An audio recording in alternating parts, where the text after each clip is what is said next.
Bien, Beatriz habló conmigo. Ustedes saben que ella acaba de publicar un libro que es muy bueno, se los recomiendo. Se llama La audacia y el cálculo, Kirchner 2003-2010.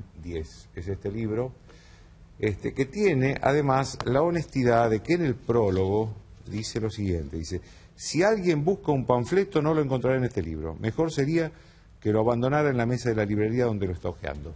Más honestidad imposible. Beatriz, supongo que para trabajar en esto, que es un estudio de 8 años de gobierno kirchnerista, usted debió bajar a lo que no, y separar lo importante de lo que no es importante, porque la verdad que la política en todas partes del mundo, y que acá también sobre todo, es muy caótica. Un día es noticia una cosa, otro día desaparece, un día aparece un personaje que desaparece al día siguiente. En esa inmersión que hizo en estos años, ¿qué es lo que usted encontró como nuevo, que diga, en esto no me detuve y esto era importante?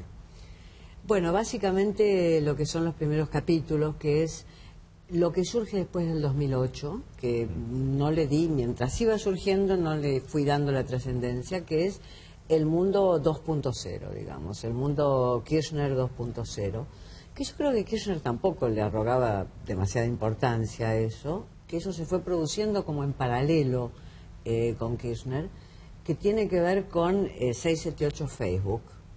Digo, al margen de 678, no el programa, sino la sinergia que se crea entre Facebook y 678.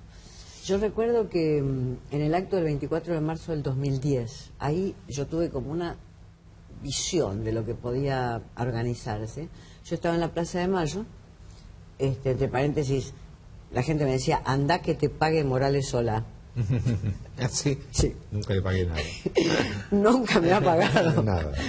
Dejemos constancia. Bueno, dejemos constancia. Y veo que entra una columna por Diagonal Sur y toma Bolívar, y una columna que en mi experiencia de actos es muy grande, y era la columna Facebook 678. Entonces yo digo, acá hay una nueva forma de organización, que la vemos en otros países, que está funcionando, y que si bien uno puede decir hay plata pública porque 678 se transmite por el canal público, por el canal es propaganda kirchnerista en el canal público, Facebook es más difícil de detectar cómo está funcionando. Después empiezo a recibir mensajes de cómo funciona eso, gente que me dice, yo organicé la gente de Mar del Plata, o yo organicé la gente de tal lugar. Yo creo que ese elemento es nuevo, digamos, y que no sé si estaba en el conjunto de recetas con las cuales Kirchner pensaba que tenía que gobernar, y seguramente tampoco con las de la presidenta, que es alguien que no conoce ese mundo. Cuando ella empieza a Twitter es algo que lo hace como una recién llegada a ese mundo, a diferencia de Aníbal Fernández, que tiene un blog desde hace mucho tiempo y que es alguien que se maneja en ese mundo para sus objetivos bien. Yo creo que eso me sorprende bastante, y por eso le doy esa dimensión que tiene, es decir, analizar el fenómeno blogs, Facebook. Son 250.000 personas encuadradas en ese Facebook, en un país donde el 70% de los habitantes, según nos dicen los estudios, no se interesan en la política, y el otro 30% de manera relativa. Va bien. 250.000 personas que alguna vez estuvieron y pusieron un mensaje, es un dato, como para ver dónde está pegando un cierto activismo cultural kirchnerista. Eso es lo que yo diría más me llamó la atención. Ahora, Beatriz, a ver, esto es parte de una batalla cultural. Digo porque se habla mucho de que el kirchnerismo ha ganado una batalla cultural. Lo que no sé qué dimensión tiene ese triunfo, porque no sé si la sociedad está participando de esa batalla. No sé si toma posición por un lado o por el otro, o simplemente es una batalla que se da en el mundo más bien intelectual, periodístico, digamos, todo ese mundo.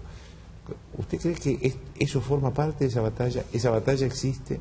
¿Y esa batalla en qué medida abarca a la sociedad en general?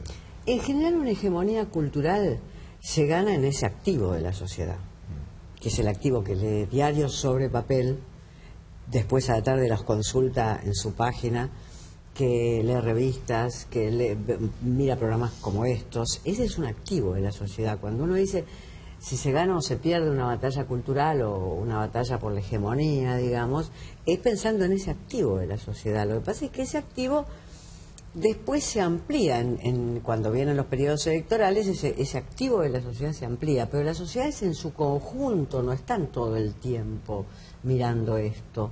Las sociedades primero están muy estratificadas, después el desinterés por la política es amplio, entonces las batallas culturales son las que se ganan en ese activo, donde están desde los foristas de la Nación, que los hay muchos. Usted no los conoce porque sus artículos no tienen, a sus artículos no tienen acceso los foristas. Así es. Pero donde están desde los foristas de la Nación hasta los que escriben respuestas en los blogs. Pueden ser 100.000, pueden ser 200.000, pero en general, cuando hay una disputa por instalar temas culturales, es ahí donde se ganan. Cuando uno dice se gana en la universidad una batalla, es ahí también, ese es un activo cultural. Yo jamás pienso que una batalla cultural se gana en la sociedad en toda la línea, ni verticalmente, no es así.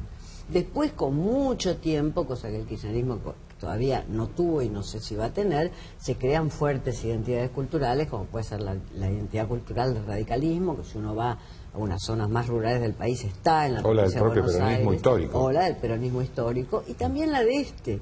Es decir, aquellos que están con los planes sociales y que van recibiendo desde empleos del Estado a planes sociales, están creando una relación que no es solamente de dependencia, sino también de agradecimiento.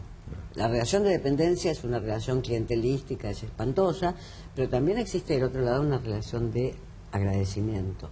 Pero ellas son cuando entra una zona más amplia de la sociedad, pero cuando nos referimos a batallas culturales es ahí donde el activo, aquellos que están pendientes de lo que está pasando. Dígame, Beatriz, ¿a qué atribuye usted, le preguntaba recién también Alberto Fernández, esta revalorización de la presidenta que hubo a partir de la muerte de su esposo? Y la verdad que, si uno se pone a ver estos 6 meses, no hubo grandes hechos protagonizados por la presidenta. No hubo grandes modificaciones de política, ni siquiera hubo una modificación en el gabinete, pero sin embargo la gente ve a otra presidenta. Sin duda, yo creo que, a ver, ¿cómo decirlo de la manera menos dura posible?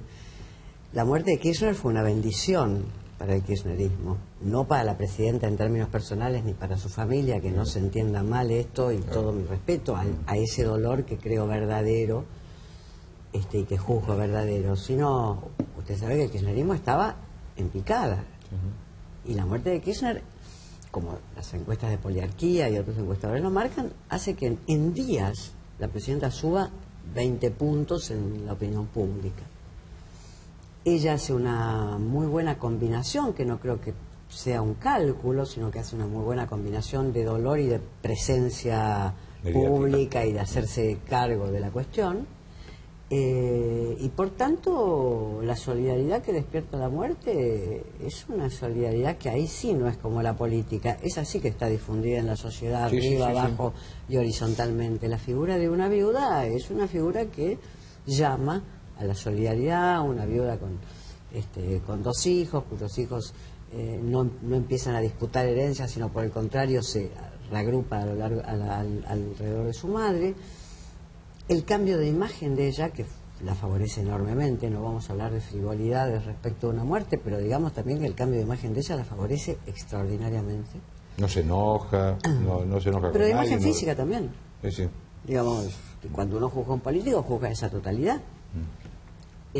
Por tanto, la idea de que es una viuda que va a conservar el patrimonio y que lo va a conservar de manera sensata, el patrimonio que le ha dejado su esposo, y que lo va a conservar de manera sensata, que su esposo ha dejado ese patrimonio en manos confiables, todo lo contrario de lo que había sucedido con la otra muerte que tiene el peronismo, que la muerte de Perón, que había muerto en el peor de los momentos, en el cual su patrimonio no podía ir hacia ninguna parte. Bueno, yo nunca compartí la comparación que se hizo en algún momento y algunos periodistas entre Isabel Perón y Cristina Kirchner. No, es disparatado. Es disparatado. En capacidad intelectual, en experiencia política, en trayectoria, en todo. Y en la idea de que Néstor Kirchner y Cristina Fernández eran una sociedad política.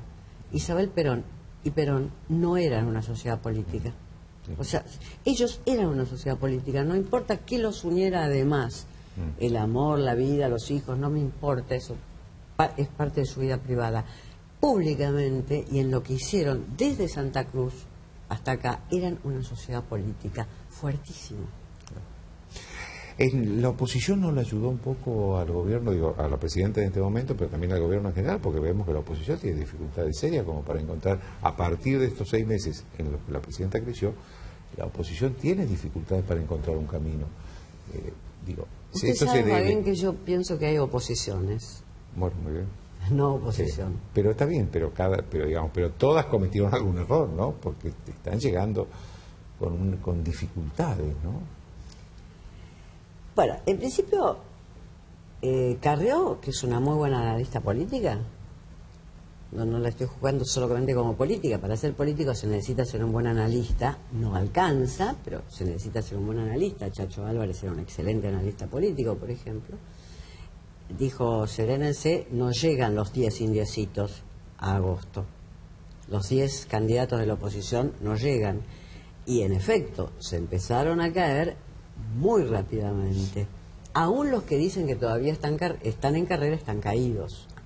Con todo el respeto que me merece las pretensiones que puede tener el doctor Duhalde, él se piensa en carrera, pero digamos hay un consenso en que no está en carrera. Macri y Solanas bajaron en la misma semana a la ciudad de Buenos Aires. Fue un rally para llegar a la ciudad de Buenos Aires en la misma semana.